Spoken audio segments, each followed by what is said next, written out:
Hey there, friends. Welcome to day 1 of the book of John. We're in John chapter 1 today, and I want to encourage you to have a Nathanael moment.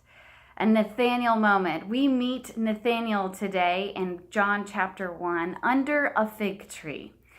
And what happens is Philip, his buddy, comes up to him and he says, "You won't believe it. We have found Jesus of Nazareth. This is the guy that Moses had talked about years and years ago." And Nathanael in this moment must have been having a bad time. He must have been in a little bit of a bad mood because his response was, "Could anything good come from Nazareth?" And even though he's a little skeptical, he gets up and goes with Philip, and he meets and has a Nathanael moment with the Son of God. Jesus says a statement to Nathanael that rocks his world, and it's so personal and it's so intimate that even us to this day don't know exactly what all it meant to him. But Jesus told him, he said, "Before Philip called you, when you were under the fig tree, I saw you." Now, what I believe is that Jesus wasn't just saying, "Hey, I knew where you were 5 minutes ago." He wasn't just saying, "I saw you." He was saying, what was going on in that moment under the fig tree, I know about it. I care about it.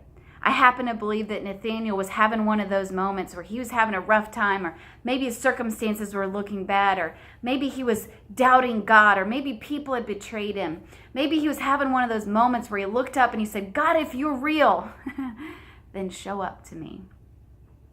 And just a few moments later, the Son of God says, "I saw you under that fig tree."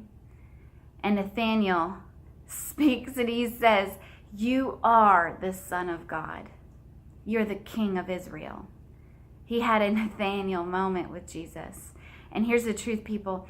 God wants to have that kind of moment with you.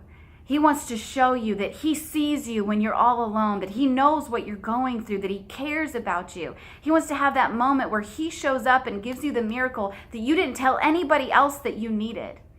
For me, I remember my first Nathanael moment when I was pregnant with our first son, Caden. And I was so terrified I was going to miscarry. I looked up to God in my bedroom all alone and I said, "God, please tell me it's going to be okay." And I flipped open my Bible, and right there in front of me in bright red letters, it said, "Your son will live."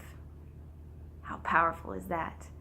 Talk about a gender reveal party. I didn't even realize it was going to be a son, but in those 4 words, God told me, "Your child's going to live.